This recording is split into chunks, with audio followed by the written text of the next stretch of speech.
Hello everyone, आज हम chapter number 10 class 10th का लाइट रिफ्लेक्शन एंड रिफ्रैक्शन का लेक्चर नंबर 3 लेकर आए हैं। अभी तक हमने बहुत सारी चीज़ें पढ़ चुके हैं हम इस चैप्टर में।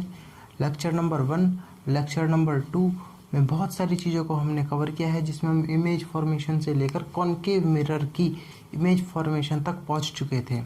आई होप आप सभी पिछली क्लासेस को रिवीजन करके आए होंगे, रिवाइज करके आए होंगे एटलीस्ट 3 से 4 बार।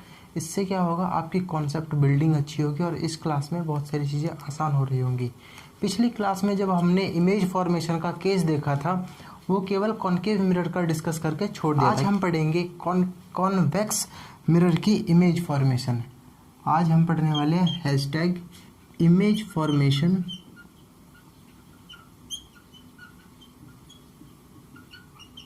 इन कॉन्वेक्स मिरर। हम कॉनकेव की पढ़ चुके हैं, प्लेन मिरर की पढ़ चुके हैं, अब कॉन्वेक्स मिरर की बात आ रही है। इस मिरर के साथ ही हमारी जो इमेज फॉर्मेशन होगी मिरर्स में वो कंप्लीट हो जाएगी और इसके बाद हम साइन कन्वेक्शन और फिर लेंस और रिफ्रैक्शन की तरफ चल रहे होंगे। ठीक है, तो कॉन्वेक्स मिरर कैसा होता है पहले तो ये पहचानो। मैंने पिछली बार आपको लॉजिक भी बताया था, याद करने का तरीका। केव साइड अगर अनपॉलिश्ड है तो वो होता है कॉनकेव, लेकिन अगर केव साइड पॉलिश्ड है तो उस मिरर को हम बोलते हैं कॉन्वेक्स। ये हो गया कॉन्वेक्स मिरर। क्या कॉन्वेक्स मिरर दिख गया हमें? इसका सेंटर किधर की तरफ होगा? ऑब्वियस सी बात है, जब ये कर्व इधर की तरफ है तो सेंटर यहाँ होगा और फोकस इसके जस्ट मिड में। ये हुआ इसका प्रिंसिपल एक्सिस जो पोल से होकर निकल रहा है। अब हम इसमें ऑब्जेक्ट को किधर की तरफ रखेंगे? अगर ऑब्जेक्ट को इधर रखा तो क्या इमेज बनेगी? फिर पॉलिश वाली सरफेस पर जाके लाइट फॉल हो रही होगी और उधर की तरफ से कोई रिफ्लेक्शन नहीं होगी। हमेशा साइनी सरफेस पर हम रे को जाके डालते हैं।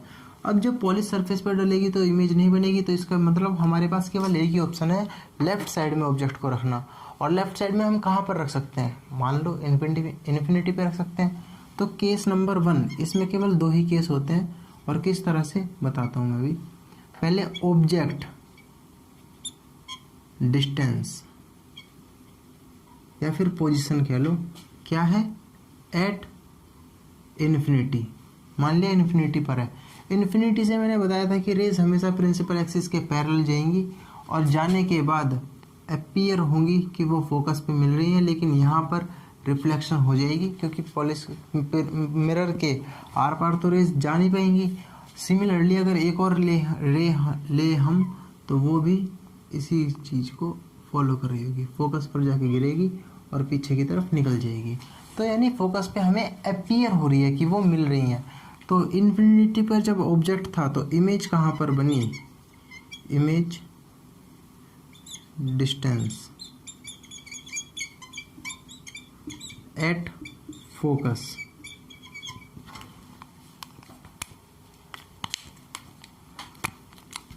इमेज का नेचर क्या था या साइज? पहले बात करते हैं साइज की। Size of image point sized दिख रहा है हमें, क्योंकि एक डॉट दिख रहा है, केवल फोकस पे एक छोटी सी बिंदी बनी है। और हम इसका अगर नेचर देखें तो क्या होगा? Nature of image. क्या रेस रियलिटी में एक दूसरे को काट रही हैं? नहीं, हमें केवल दिख रही हैं कि वो जैसे काट रही हो, लेकिन रियलिटी में वो पीछे की तरफ फैलते हुए जा रही हैं और फोकस पे अपीयर हो रही हैं। रियलिटी में नहीं काटा, यानी वर्चुअल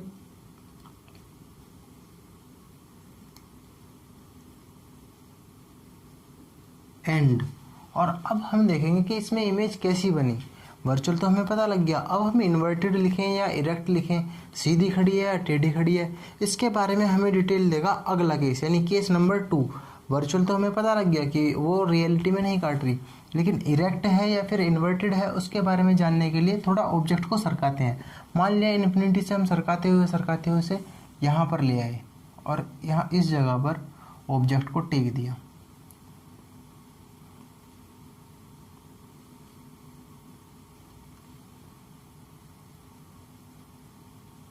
इस तरह का कुछ रे डायग्राम है। तो पहली रे तो जाके फोकस पे मिलेगी, दूसरी रे को भी हम निकालते हैं। तो दूसरी रे को निकालने के लिए मान लिया प्रिंसिपल एक्सिस से,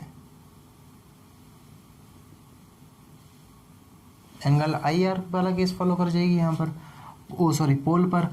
अब जब हम इस रे को, क्या दिख रही है हमें ये दूर जाती हुई रे, डाइवर्जिंग रे, कभी भी इधर की तरफ एक दूसरे को काट रहे होंगे नहीं, तो ऑब्वियस सी बात है हम इसको पीछे की तरफ एक्सटेंड करके देखते हैं क्या उधर काट रही हैं,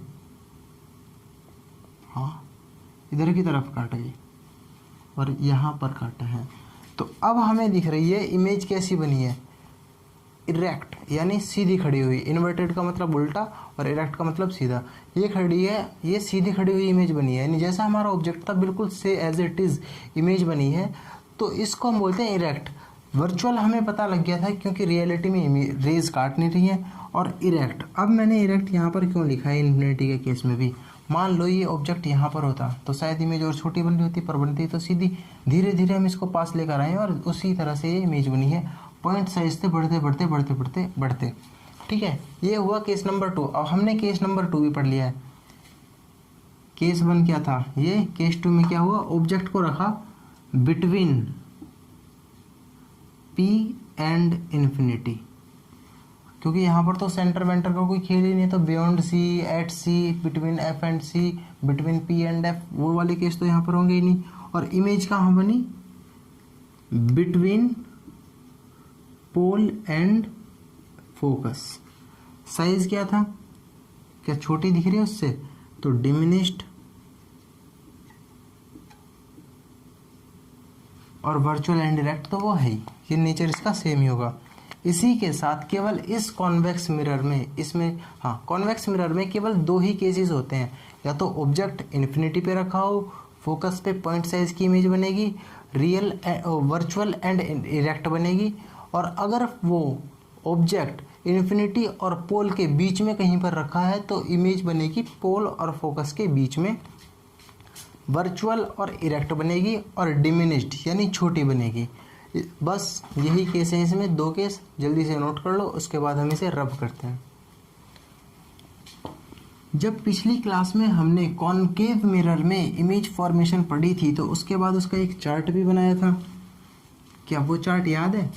बिल्कुल उसी तरह से इसका भी चार्ट बनेगा, और इसका कितना छोटा चार्ट बनेगा कि बस मज़ा ही आ जाएगा, क्योंकि 2 केस हैं इसमें टोटली, तो 2 ही केस की चार्ट बन रही होगी। पहला सीरियल नंबर जो कि 1 और 2, ऑब्जेक्ट कहाँ पर रखा है, ऑब्जेक्ट डिस्टेंस कहाँ पर रखा था शुरू में, at infinity, between pole and infinity. Image कहाँ पर बनी थी, image distance at focus, between pole and focus. Size of image क्या था, इसमें पॉइंट साइज, इसमें डिमिनिश्ड यानी छोटी। नेचर क्या था इमेज का, नेचर दोनों में सेम ही था, virtual and erect.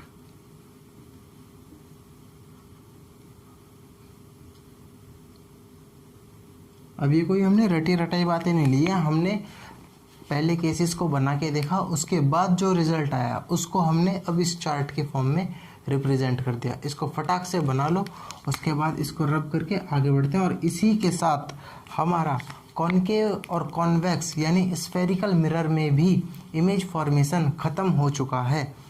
Image formation अब हम प्लेन मिरर में भी कर चुके हैं, स्फेरिकल मिरर में भी कर चुके हैं। स्फेरिकल के कॉनकेव में भी क्या था जिसमें 6 केस बनते हैं, और कॉन्वेक्स में भी कर चुके हैं जिसमें 2 केस बनते हैं।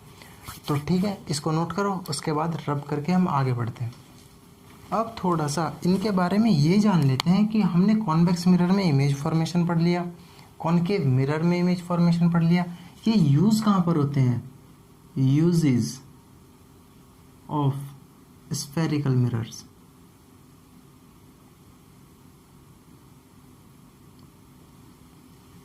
स्फेरिकल मिरर का यूज़ कहाँ पर होता है? पहला यूज़, अगर हम कॉन्वेक्स की बात करें कि कॉन्वेक्स मिरर कहाँ पर यूज़ होता है, तो इसका सीधा सीधा सा एग्जांपल है व्हीकल्स के रियर व्यू मिरर में।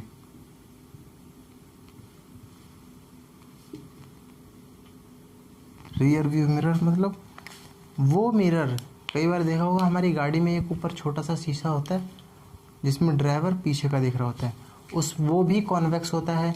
और जो साइड वाले मिरर लगे होते हैं उनको भी वो भी कॉन्वेक्स ही होते हैं, कॉन्वेक्स होंगे। अब रीज़न है इसका, क्योंकि एक तो फील्ड ज़्यादा बढ़ जाता है, जैसे ही हम कॉन्वेक्स लगा देते हैं तो ये ज़्यादा एरिया को कवर करने के साथ साथ उस ज़्यादा बड़े बड़े ऑब्जेक्ट की भी इमेज बना देगा। छोटे एरिया में थोड़ी छोटी करके इमेज बनाएगा, लेकिन इरेक्ट यानी जैसा ऑब्जेक्ट है बिल्कुल वैसा ही इमेज बनाएगा।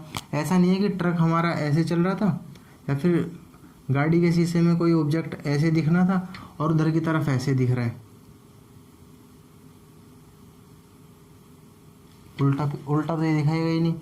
अगर हम कॉनकेव यूज़ कर रहे थे तो उसमें उल्टा दिख सकता था।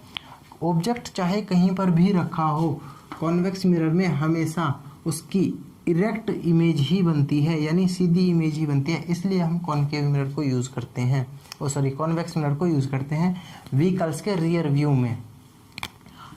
ये ज़्यादा फील्ड को कवर करता है प्लेन मिरर की कंपैरिजन में। अगर हम प्लेन मिरर इसकी जगह लगा दें तो उसमें भी तो सीधी इमेज दिखती है, लेकिन वहाँ पे होगा क्या, इतना ही फील्ड ऑफ व्यू मिल पा रहा होगा हमें, और जितने बड़ा शीशा होगा उसी के हिसाब से छोटे छोटे ऑब्जेक्ट हम देख सकते हैं उसमें, तो बड़े ऑब्जेक्ट को हम देख नहीं पाएंगे। लेकिन वहाँ पर अगर हम कॉन्वेक्स मिरर यूज़ करते हैं तो छोटे से शीशे में बहुत सारी चीज़ें देख सकते हैं और बिल्कुल सेम, बस थोड़ी छोटी दिख रही होंगी। ये लिखा होता है सीधा सीधा शीशे पे कि object seen in the mirror are closer than they appear, मतलब जितना दूर वो दिख रहे हैं उससे वो ज़्यादा पास हैं। इस धोखे से बचाने के लिए उस पर एक स्टेटमेंट भी लिखी रहती है, ठीक है। दूसरा, कॉनकेव मिरर की क्या वो है भाई यूसेज, इसको कहाँ पर यूज़ करते हैं, इसको यूज़ करते हैं हम टॉर्च में, टॉर्च के बल्ब के पीछे लगा देते हैं टॉर्च में, और उसमें वो फोकस बना लाइट को स्प्रेड करके ज़्यादा एरिया में पहुंचा रहा होता है। दिखाता हूँ उसका एग्जांपल। कॉनकेव मिरर ऐसा होता है, अगर हम इसके फोकस पर एक लाइट बल्ब रख दें तो क्या होगा, लाइट से जो इधर से ऐसे निकलेगी बल्ब से, वो तो ऐसे जा ही रही होगी इस डायरेक्शन में, जो इधर की तरफ जाएगी फोकस से वो टकराने के बाद पैरेलल होके इधर की तरफ ही जा रही होगी, और हमारा सारी लाइट जो है एक ही डायरेक्शन में, जिस डायरेक्शन में हम टॉर्च घुमाएंगे उस डायरेक्शन में हमें बिल्कुल उजाला होते दिख जाएगा। यहाँ पर यूज़ होता है कॉनकेव मिरर का। दूसरा यूज़ कहाँ होता है इसका, व्हीकल्स की हेडलाइट में भी होता है, इन हेडलाइट्स ऑफ व्हीकल।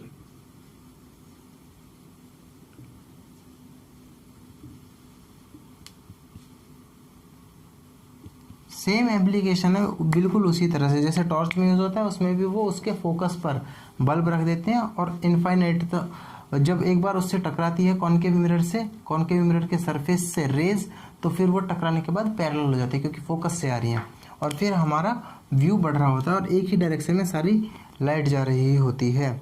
इसके बाद सोलर फर्नेस जो होती हैं, अब ये सोलर फर्नेस क्या होती है, सोलर फर्नेसेस में भी यूज़ करते हैं कॉनकेव मिरर को। सोलर फर्नेस एक ऐसा डब्बा सा होता है, इसका तो एक्सपेरिमेंट घर पे भी बना के देख सकते हो। इसकी ब्लैक कलर का डब्बा होता है, इसके अंदर ब्लैक पेंट होता है ताकि वो हीट को अच्छा एब्जॉर्ब कर देता है। इसके ऊपर हम एक कॉनकेव मिरर टेक देते हैं, और कॉनकेव मिरर टेकने के बाद अब जो ये कॉनकेव मिरर है थोड़ा ऐसे डब्बे के अंदर ऐसे कॉनकेव मिरर को टेक दिया, और यहाँ पर एक ट्रांसपेरेंट ग्लास लगा देते हैं जिससे हमें सनलाइट अंदर जाने के लिए अलाउ भी मिल जाती है। अब अंदर जाने वाली लाइट जो इन्फिनिटी से आ रही है सनलाइट, वो टकराने के बाद अपने फोकस पे मिल रही होगी, और जब बहुत सारी हीट एक छोटे से पॉइंट पे मिलेगी तो जला देगी उस पॉइंट पर बहुत ही ज़्यादा हीट क्रिएट हो जाती है। और इसी पॉइंट पर अगर हम अपना कोई बर्तन या फिर कोई चीज़ रख देते हैं, यूटेंसिल रख देते हैं, तो वो गर्म होने लग जाते हैं धीरे धीरे, और हम मैगी वैगी ऐसे छोटे मोटे खाना भी बना सकते हैं इस पर। और इसका एक छोटा धीरे सीधा सा एग्जांपल वो भी देखा होगा, ऐसा कुछ देखा हो, ये वो कौन सा होता है, वो जूम वगैरह ग्लास बोलते हैं इसे, जूम इन ग्लास। इससे कभी पेपर वेपर को भी जलाया होगा। बाकायदा एक लेंस वगैरह लेते हैं हम, उससे भी रिफ्लेक्ट करने के बाद बहुत सारी रेस को एक छोटे से पॉइंट पर कन्वर्ज करके वहाँ पर इतनी ज़्यादा इंटेंसिटी बढ़ जाती है, तो वो पिन्नी वगैरह भी जलाई होंगी। मैंने तो किया है ये बचपन में काम, आप लोगों ने भी ऑब्वियसली किया ही होगा। ये लेंस होता है, लेंस इसमें सारी लाइट को फोकस करने के बाद और हम आगे पीछे करके पॉइंट, एक शार्प पॉइंट बनाते हैं, उसका फोकस डिटेक्ट करते हैं। इन्फिनिटी से आने वाली रे फोकस पे काटती है और वो शार्प पॉइंट फोकस मिल जाता है हमें। और वहाँ पर जब सारी लाइट कन्वर्ज हो रही होती है तो इंटेंसिटी यानी वहाँ पर एनर्जी इतनी ज़्यादा बढ़ जाती है कि वो जलाना स्टार्ट कर देती है। सेम काम होता है सोलर कुकर में। यूजेस समझ में आ गए, नोट करो इसको, फिर आगे बढ़ते हैं। अब हमने कॉनकेव और कॉन्वेक्स मिरर के बारे में सारी चीज़ें लगभग पढ़ ली हैं। अब इसके बाद पढ़ते हैं हम साइन कन्वेक्शन।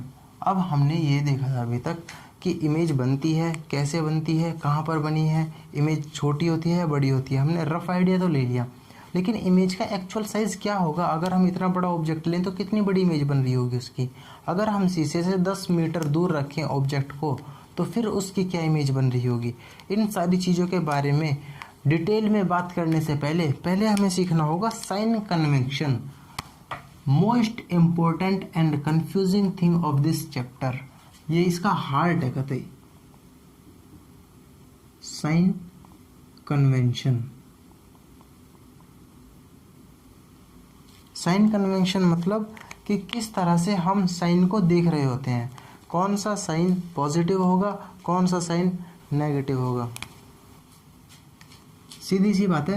वैसे तो अगर 12th क्लास में जाओगे तो वहाँ पर तो ज़्यादा ही बड़ा पचड़ा रायता फैला देते हैं, वो ज़्यादा बड़ा रायता भी नहीं है, खैर सिंपल ही है। पर हम 10th क्लास के हिसाब से पढ़ते हैं। ये हमारा सीधा सीधा कोऑर्डिनेट सिस्टम है।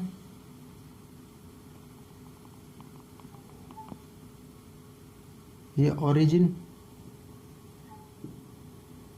यहाँ पर रख दिया हमने अपना मिरर।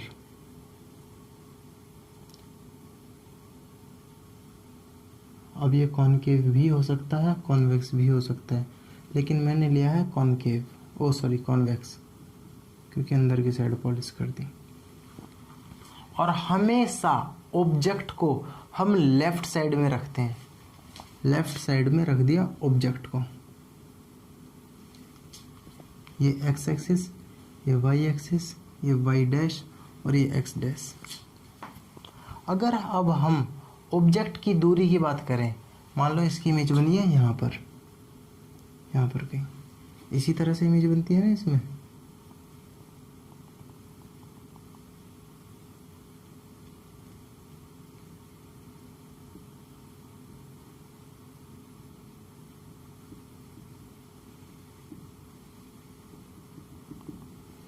इसी तरह से इमेज बनती है कॉन्वेक्स मिरर में। तो ये किस चीज़ को हम पॉजिटिव, इसकी कुछ हाइट है जिसको हम ए बी बोल सकते हैं, इसकी कुछ हाइट है जिसको ए डैश और बी डैश बोल सकते हैं। अब कौन सी हाइट को पॉजिटिव लेंगे, कौन सी हाइट को नेगेटिव लेंगे, कौन सी ऑब्जेक्ट डिस्टेंस को हम पॉजिटिव लेंगे और कौन सी ऑब्जेक्ट डिस्टेंस को नेगेटिव लेंगे, ये अब सारा काम कोऑर्डिनेट सिस्टम अपने आप कर देगा। हमें बस किस चीज़ का ध्यान रखना है, ओरिजिन पे रखेंगे मिरर को, जो भी मिरर है, और ऑब्जेक्ट को रखेंगे हमेशा मिरर के लेफ्ट साइड में, यानी एक्स डैश पर, यानी नेगेटिव एक्स एक्सिस की तरफ। अब यहाँ पर अगर हम देखें तो ए बी पॉजिटिव होगी या नेगेटिव होगी? हमें पता है कोऑर्डिनेट सिस्टम में तो एक्स एक्सिस से सारी ऊपर वाली वैल्यूज पॉजिटिव होती हैं, इधर की तरफ सारा पॉजिटिव है, इधर की तरफ सारा पॉजिटिव है, इधर की तरफ सारा नेगेटिव है और इधर की तरफ सारा नेगेटिव है। अगर हम इससे ऊपर की तरफ ए बी की हाइट देख रहे हो तो वो पॉजिटिव होगी, और अगर हम ए डैश बी डैश की हाइट देख रहे हो तो वो भी पॉजिटिव होगी। लेकिन अगर हम ऑब्जेक्ट डिस्टेंस देख रहे हो, यानी ये पॉइंट पोल है पी, बी पी देखें तो वो क्या होगा, नेगेटिव, क्योंकि ये नेगेटिव एक्स एक्सिस की डायरेक्शन में है।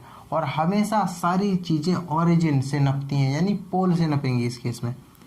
और अगर हम पी बी डैश देखें तो वो पॉजिटिव होगी। अब तुमने ऑब्जेक्ट साइन कन्वेंशन की लगभग रफ आइडिया ले ही लिया है और बहुत मोटा मोटा हम सीख भी गए हैं। बस 2-3 कंडीशन है, उनको थोड़ा दिमाग में उतार के और उसके साथ हम समझ रहे होंगे चीज़ों को थोड़ी और रिफाइन करके। कैसे? सबसे पहले ध्यान रखेंगे एक कोऑर्डिनेट सिस्टम का।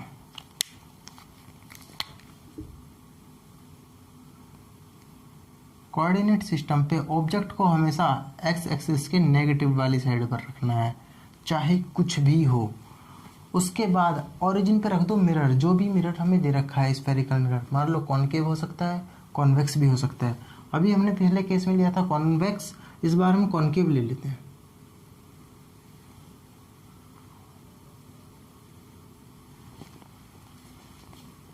ये कॉनकेव हो गया। अब इसका यहाँ पर हो गया मान लो सेंटर और यहाँ पर हो गया इसका फोकस। क्या हम सी और एफ के बारे में भी प्रिडिक्शन कर सकते हैं? ये ओ हो गया। ओ सी क्या होगा, पॉजिटिव या नेगेटिव? नेगेटिव। और ओ एफ क्या होगा, नेगेटिव। सिमिलरली अगर ए बी की बात करें तो ए बी क्या होंगे, क्या होंगे, पॉजिटिव। और इसकी इमेज किस तरह से बनती है हमने पता है, बियॉन्ड सी के केस में between C and F image बन रही होती है, बना ही लेते हैं। यहाँ से जाने के बाद फोकस से रह गई, और अगर फोकस से निकालेंगे तो इसके पैरेलल जाएगी, यहाँ पर इमेज बनी है। और ए डैश और बी डैश क्या होगी, नेगेटिव, क्योंकि उल्टी लटक रही है। इस एक्सिस में नेगेटिव होता है, क्योंकि थर्ड क्वाड्रेंट में शायद दोनों ही चीज़ें पॉजिटिव नेगेटिव होती हैं, चाहे इधर चलो चाहे नीचे की तरफ। ठीक है, आई होप ये चीज़ क्लियर हो पाई होगी आप लोगों को। साइन कन्वेक्शन के बारे में फिर से मैं एक बार और बता देता हूँ। ऑब्जेक्ट को हमेशा लेफ्ट साइड में रखो मिरर के, और मिरर को रखो ओरिजिन पर। उसके बाद कोऑर्डिनेट सिस्टम के अकॉर्डिंग अपने आप हर चीज़ का हमें साइन पता लग रहा होगा। और साइन की इम्पोर्टेंस क्या है उसके बारे में अब हम पढ़ेंगे कि साइन की इम्पोर्टेंस क्या है। साइन से फ़र्क क्या पड़ता है अगर साइन चेंज कर दें तो हम, साइन से फ़र्क ये पड़ता है कि उसकी पोजीशन बदल जाएगी हमारी रेस्पेक्ट में। मतलब जब हम एक फार्मूला आएगा जिसको मिरर फार्मूला बोलते हैं, उसमें हम चीज़ों की वैल्यू रखेंगे और उसके बाद हम चीज़ों को कैलकुलेट कर करके उनकी प्रिडिक्शन कर रहे होंगे कि इतनी दूर अगर ऑब्जेक्ट है तो उतनी दूर इमेज बनी होगी। जब ये फोकल लेंथ का हम मिरर लेंगे, करते हैं उसकी भी बात, ये सब नोट कर लो, नोट करना हो तो। इसके साथ हमारी साइन कन्वेक्शन भी ख़त्म। इतना ही था साइन कन्वेक्शन में, और कुछ नहीं। और इसको समझने में बच्चों की बहुत बैंड बजती है। कुछ points to remember, REMEM,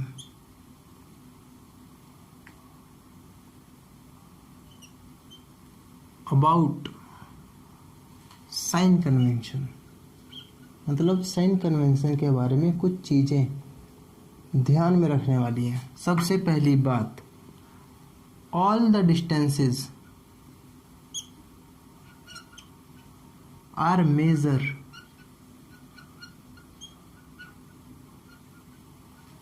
from pole.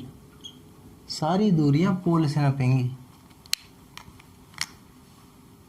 Number 2, object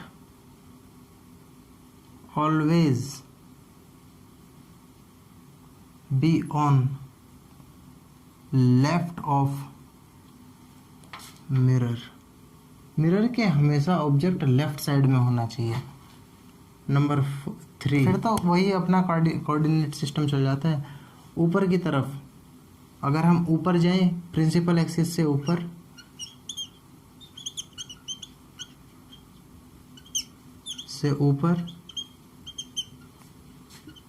सारी डिस्टेंस पॉजिटिव है, पॉजिटिव होंगी। सिमिलरली अगर हम नीचे जाएं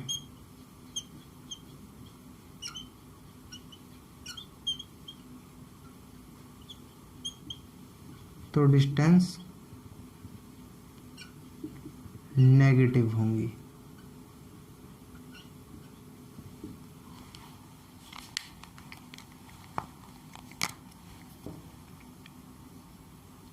अगर हम ओरिजिन से लेफ्ट जाएं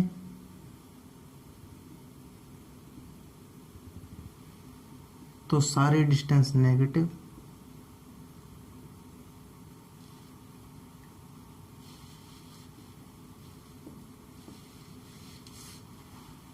और अगर राइट जाएं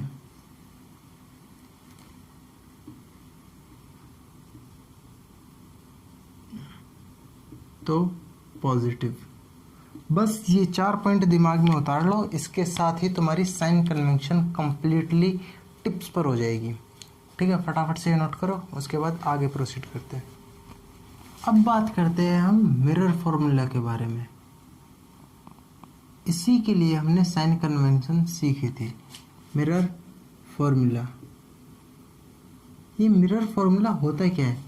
बेसिकली जो हमारे स्फेरिकल मिरर्स होते हैं ये वाले, इनमें हम अगर किसी भी डिस्टेंस को कैलकुलेट करना चाह रहे हो, या ऑब्जेक्ट डिस्टेंस गिवन है तो इमेज का डिस्टेंस, इमेज डिस्टेंस गिवन है तो ऑब्जेक्ट का डिस्टेंस, अगर हमें कैलकुलेट करना हो तो उस हिसाब से किस तरह से हम उनकी दूरियां निकाल रहे होंगे, इसके बारे में कंप्लीटली बात करते हैं। तो ये फॉर्मूला क्या कहता है, इसकी डेरिवेशन क्या होती है? क्या हमें डेरिवेशन से कुछ लेना देना है? नहीं, डेरिवेशन हमारे काम की नहीं है। चाहे तो हम उसे कर सकते हैं लेकिन काम की नहीं है, केवल फॉर्मूला है, उस फॉर्मूले को दिमाग में रटना है। फॉर्मूला क्या बोलता है मिरर फॉर्मूला? कि 1/v, पल्ले नहीं पड़ेगा, अभी 1 मिनट शांत रहना, equals to 1/f।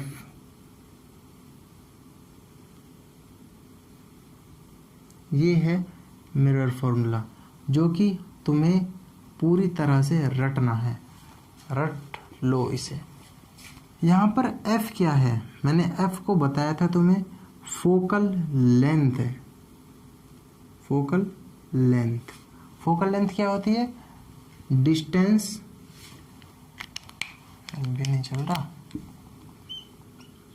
Distance between, distance from P to F, P से फोकस तक की दूरी को फोकल लेंथ बोलते हैं। V क्या है?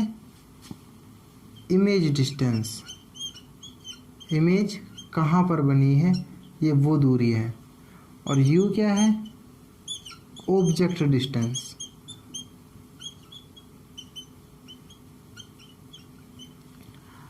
हमें तीनों को we have to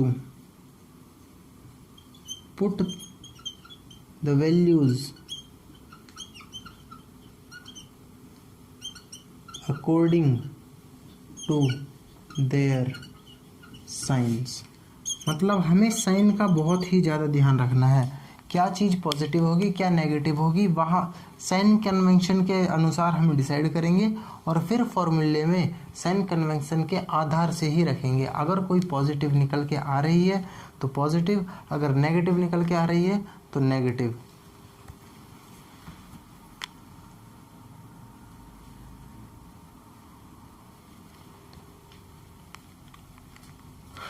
ठीक है, ये हो गया हमारा मिरर फॉर्मूला। बस इसमें इतना ही है, डेरिवेशन जैसा कुछ है नहीं, बस हमें u, v और f के बारे में जानना है।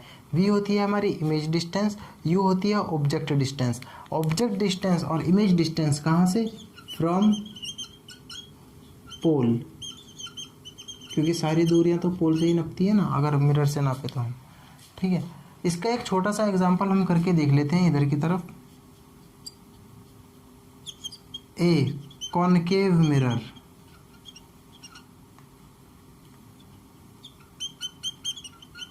Of focal length they the 5 centimetre and object is place in front of mirror.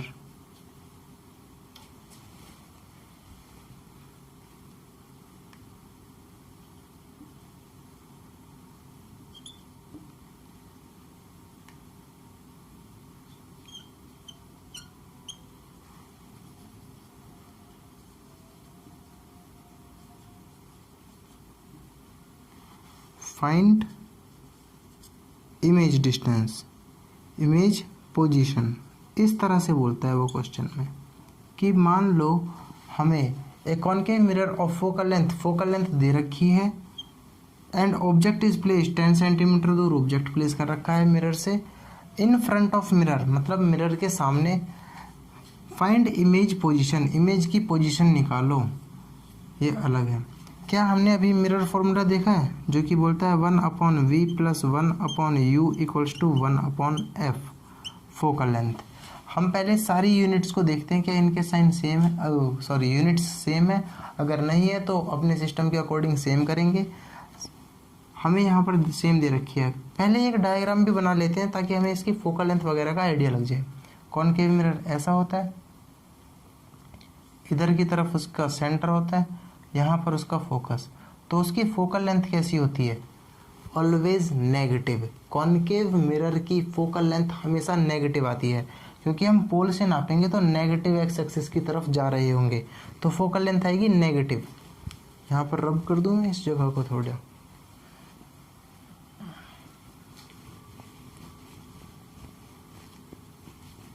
Focal length negative आ रही होती है कॉनकेव की केस में। तो फोकल लेंथ हमें कितनी दे रखी है? -5 सेंटीमीटर। 5 सेंटीमीटर उसने बता रखी थी, माइनस हमने निकाल लिया। हमें क्या u दे रखा है? Object distance. जी हाँ, हमें ऑब्जेक्ट डिस्टेंस दे रखा है 10 सेंटीमीटर इन फ्रंट। अब शीशे के 10 सेंटीमीटर फ्रंट में, तो इधर की तरफ ही होगा, लेफ्ट की तरफ 10 सेंटीमीटर भी, और इधर की तरफ है तो क्या नेगेटिव डिस्टेंस होगी, यानी -10 सेंटीमीटर। दोनों चीज़ें माइनस में आ गई। अब हमें v की वैल्यू निकालनी है। क्या हम निकाल सकते हैं यहाँ से?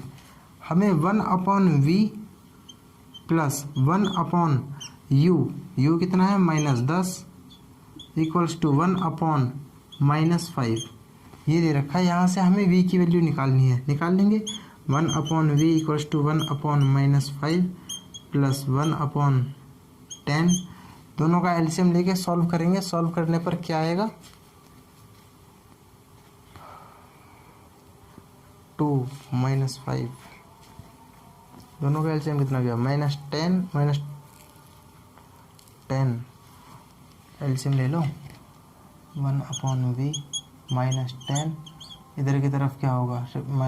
2 से मल्टीप्लाई, इधर की तरफ -1 से मल्टीप्लाई, कितना आ जाएगा? 1/v = 1/-10, यानी v की वैल्यू भी -10 सेंटीमीटर आ रही है। अब -10 सेंटीमीटर का मतलब क्या है? ये हमारा मिरर है जिसका ये c है, ये f है। फोकल लेंथ उसकी दे रखी है 5 सेंटीमीटर। माइनस का 10 सेंटीमीटर, यानी इससे 10 सेंटीमीटर दूर जहाँ पर ऑब्जेक्ट रखा था पहले ही ऑब्जेक्ट की डिस्टेंस दे रखी है, वहीं पर ऑब्जेक्ट भी बना है और उल्टा बनेगा। हमें पता ही है रियल एंड इन्वर्टेड इमेज बनती है इसके केस में, कॉनकेव के केस में। ये हुआ ए बी, ये यहाँ से 10 सेंटीमीटर दूर है और ये भी 10 सेंटीमीटर दूर है। इस चीज़ को कैलकुलेट करने के लिए मिरर फॉर्मूले की ही हेल्प लेनी पड़ती है और कोई रास्ता नहीं है। हम अगर इसकी इमेज की दूरी या ऑब्जेक्ट की दूरी या फिर फोकल लेंथ निकालने का, अगर हमारे पास इनमें से कोई भी 2 चीज़ें गिवन है, ठीक है, नोट कर लो इस क्वेश्चन को। बहुत ही बढ़िया क्वेश्चन है, थोड़ा दिमाग खोल देगा। इसके बाद फिर से हम 3, 4, 5 क्वेश्चन ट्राई करते हैं इसी के ऊपर आज, और आगे फिर अगली क्लास में डिस्कस कर रहे होंगे। इस वीडियो को थोड़ा छोटा ही रखेंगे क्योंकि अब जो नेक्स्ट टॉपिक आएगा वो अपने आप में इंडिपेंडेंट होगा, वो होगा रिफ्रैक्शन। और उसको मैं चाहता हूँ कि अगली फ्रेश क्लास से ही शुरू किया जाए।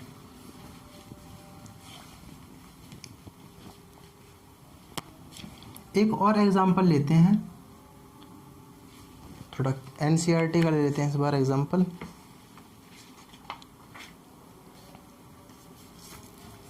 A convex mirror used for rear view of an automobile has a radius of curvature of 3 metre. सीधा सीधा बोल रखा है इसने कि किसी कार में यूज होने वाले मिरर, कार में यूज हो रहा है mirror,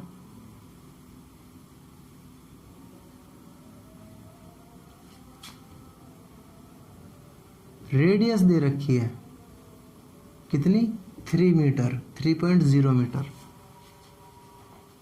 If a bus is located 5 metre from this mirror, अगर एक बस, if a bus is located 5 metre from mirror, find its image position, ये बोल रहा होगा, find the position of image।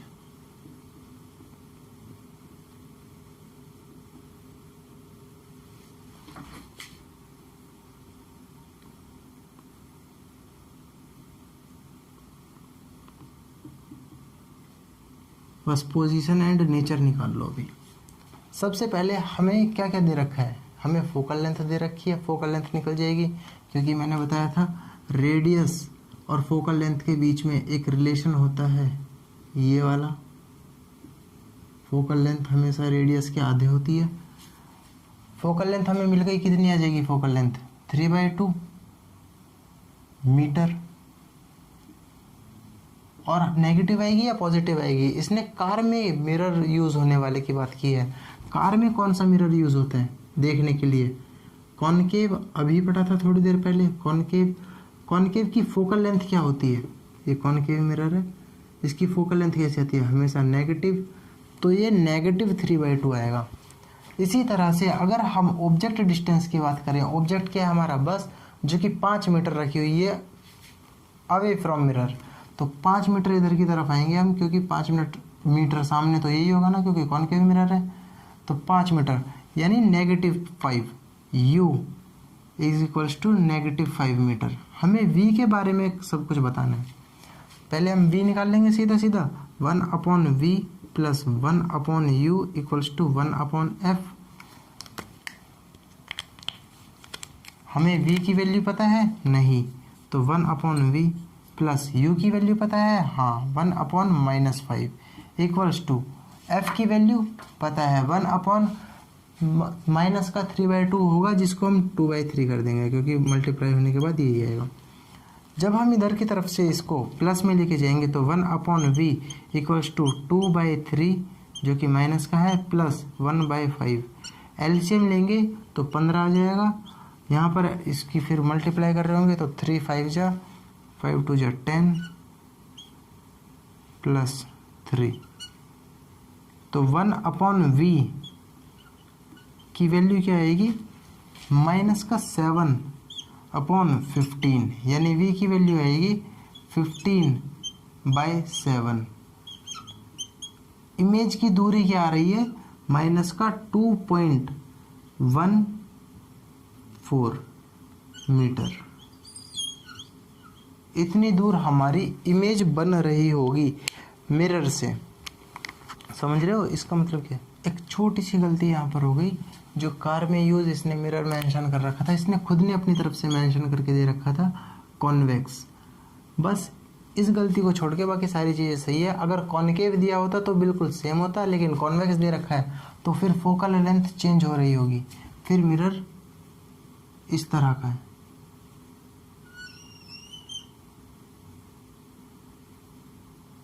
अब इसकी फोकल लेंथ पॉजिटिव आएगी, यानी प्लस का 3/2, और इसकी ऑब्जेक्ट डिस्टेंस तो अब भी नेगेटिव आएगी क्योंकि ऑब्जेक्ट हमेशा लेफ्ट साइड में रहता है, तो यहाँ पर प्लस हो जाएगा, है वो फोकल लेंथ प्लस प्लस, ये माइनस का है, उधर जाने के बाद प्लस, दोनों को सॉल्व करेंगे तो ये भी प्लस, 15/13 ये वैल्यू आ रही होगी इसकी, जो कि आएगी 1 पॉइंट समथिंग पॉजिटिव 1.220 13 3 से 39 2 से 26 लगभग इतने मीटर आ रही है।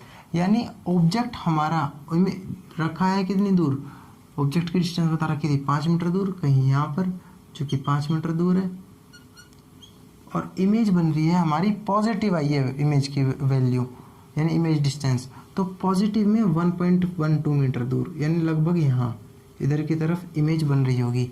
इमेज का नेचर क्या होगा, क्या हमें पता है?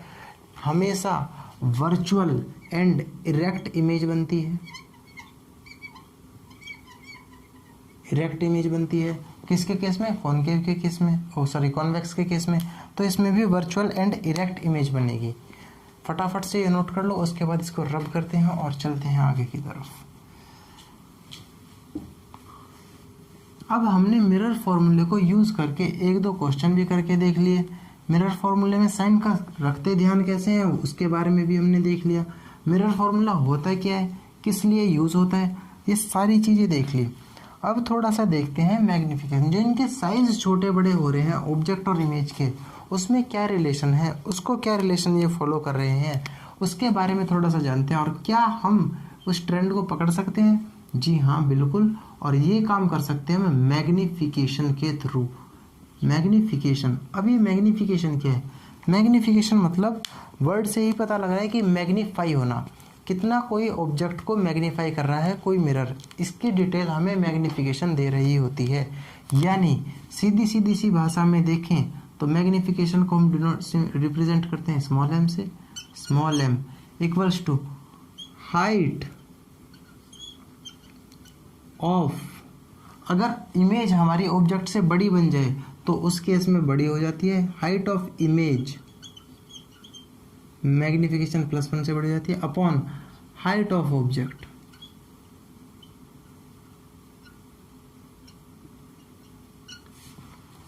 ये होता है मैग्निफिकेशन का फॉर्मूला। मैग्निफिकेशन बेसिकली रेशियो होता है height of image is to height of object, इसके सिवा और कुछ भी नहीं। हम हाइट ऑफ इमेज को h डैश भी बोल देते हैं और हाइट ऑफ ऑब्जेक्ट को h बोल देते हैं सिंपल टर्म्स करने के लिए। तो मैग्निफिकेशन का फॉर्मूला निकल के आ रहा है क्या? m equals to h dash upon h। एक और फॉर्मूला होता है इसका, वो होता है v अपॉन u, यानी इमेज डिस्टेंस से रिलेटेड। वो किस तरह से आया? वो सिमिलैरिटी, ट्राइंगल्स फॉर्म होते हैं और उससे कॉन्ग्रुएंस प्रूव करके सिमिलैरिटी चेक करके फिर वहाँ से निकल के आ जाता है। दूसरा फॉर्मूला होता है v अपॉन u, यानी image distance upon object distance.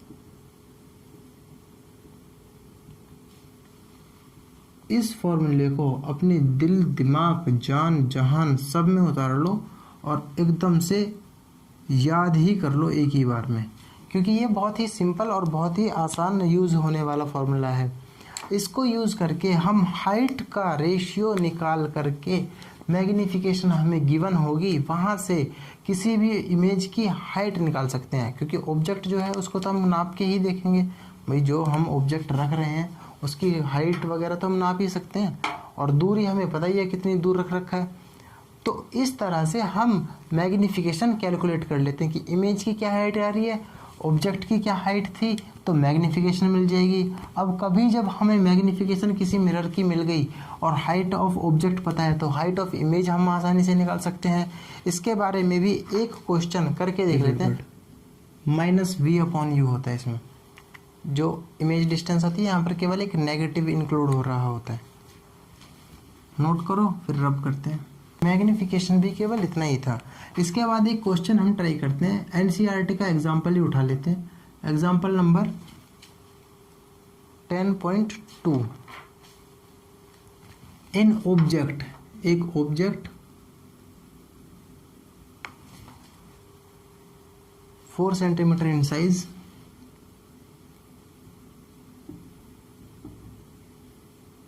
Centimetre in size is placed at 225 centimeter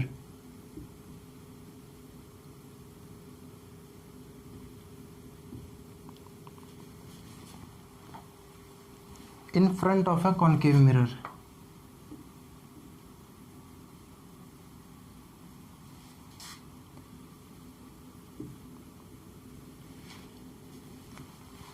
Concave mirror of focal length 15 centimeter.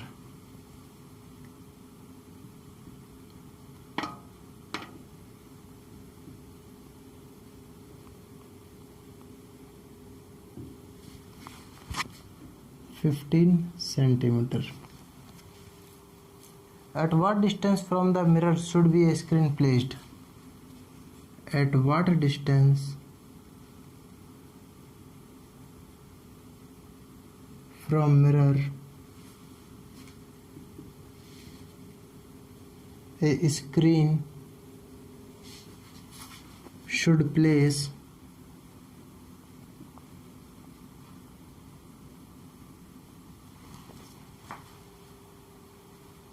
in order to obtain a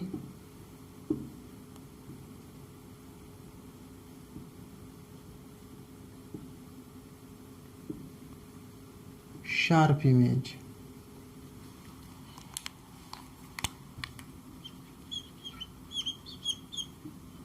sharp image obtain करने के लिए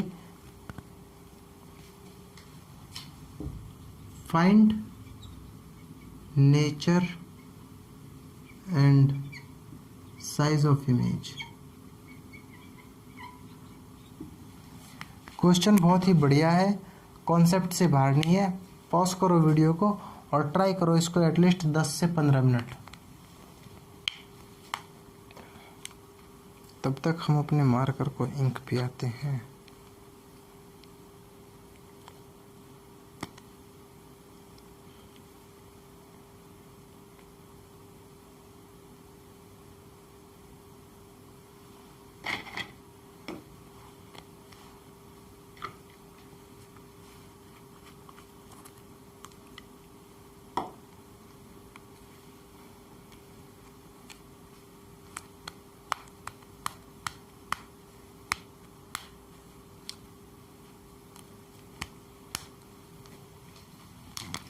कर ले ट्राई, करते हैं सॉल्यूशन क्वेश्चन का।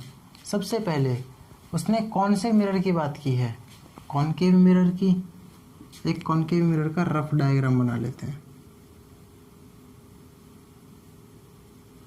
क्या क्या चीज़ें दे रखी हैं? उसकी फोकल लेंथ दे रखी है, ऑब्जेक्ट दे रखा है कि 4 centimetre in size is placed at A 20 centimetre in front of a concave mirror.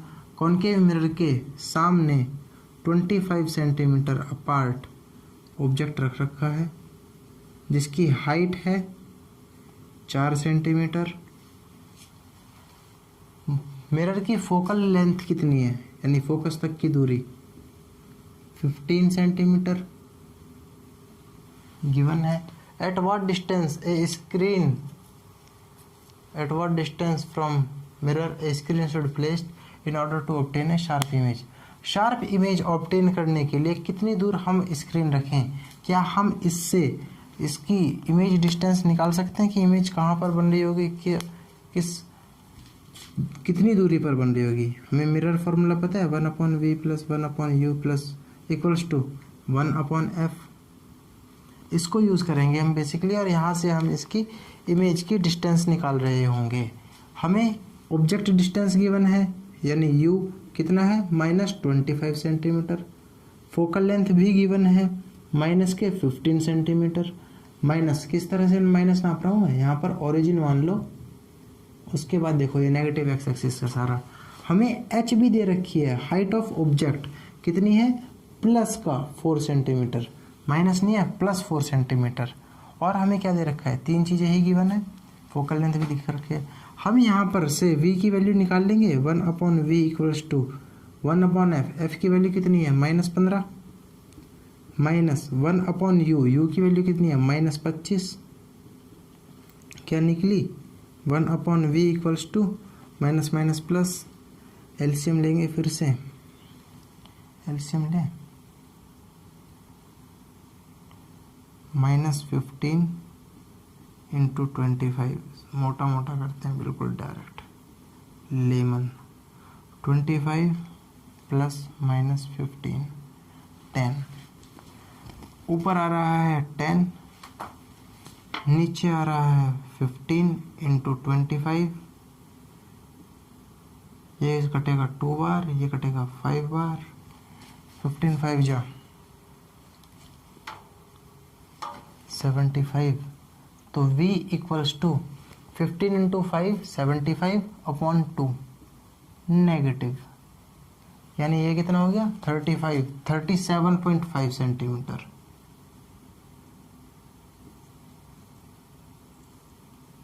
Negative 37.5 centimetre दूर अगर हम स्क्रीन रखें तो इसकी शार्प इमेज ऑब्टेन हो रही होगी।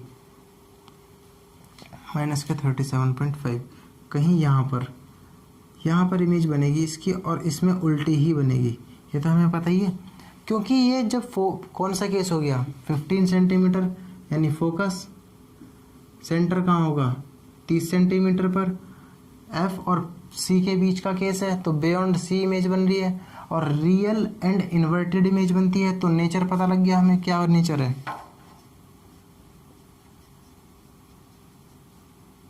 Real and inverted. अब हमें एक सारा खेल जो आके अलझेगा वो अलझेगा साइज पर। साइज निकालो, हमसे इसने बोला था कि स्क्रीन को कहाँ पर प्लेस करें, माइनस के 37.5 सेंटीमीटर पर रख दो, हमारी शार्प इमेज एकदम फॉर्म हो रही होगी। हमारी नेचर क्या होगी इमेज की, नेचर भी हमने निकाल लिया, रियल एंड इन्वर्टेड होगी। अब उसने बोला है कि ये फाइंड करो कि उसका साइज कितना होगा इमेज का। क्या हमें मैग्नीफिकेशन के बारे में कुछ पता है, जो कि h अपॉन एच डैश होती है, एच डैश अपॉन एच होती है। इससे कुछ निकल रहा है, हाइट ऑफ ऑब्जेक्ट हमें दे रखी है, लेकिन इससे कुछ आउटपुट आ रहा है नहीं। तो एक और फॉर्मूला था हमारा minus v upon u. Magnification तो कुछ गिवन ही नहीं है, तो इसको साइड हटा दो। यहाँ से हम कैलकुलेट कर रहे होंगे सारी चीज़ें। एच डैश यानी हाइट ऑफ इमेज हमें गिवन है जी नहीं, हाइट ऑफ ऑब्जेक्ट हमें गिवन है हाँ positive 4 centimetre, equals to minus v की वैल्यू कितनी है, वी कहाँ पर है, वी ये निकल के आया, वी कितना है 37.5, माइनस का माइनस एक बाहर अपॉन यू, यू की वैल्यू कितनी है -25।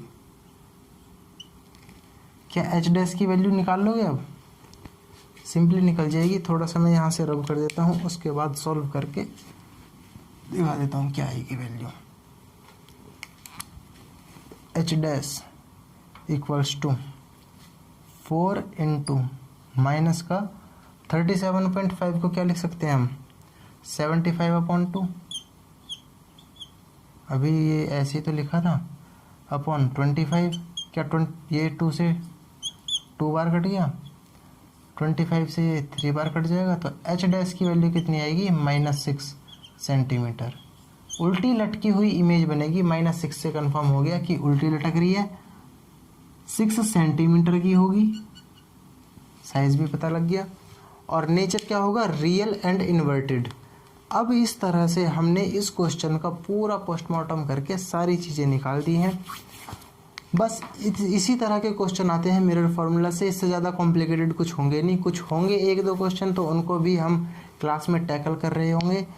अभी अगर इसका क्वेश्चन बैंक की ज़रूरत है तो बहुत जल्दी मैं इसका क्वेश्चन बैंक भी बना के डाल दूंगा, जो कि नोट्स में भी कुछ एक शीट दे देंगे जिसमें मेंशन होंगे सारे क्वेश्चन, अच्छे क्वेश्चन, और आपको प्रैक्टिस करती रहनी होगी। इस क्लास का रिवाइज जरूर कर रहे हैं, अगली क्लास में आने से पहले एटलीस्ट 3 से 4 रिवीजन इसके भी ले लें। अब मिलते हैं डायरेक्ट अगली क्लास में, आज की क्लास को केवल इतना ही रखते हैं, तब तक के लिए see ya, have a good day, bye bye, take care.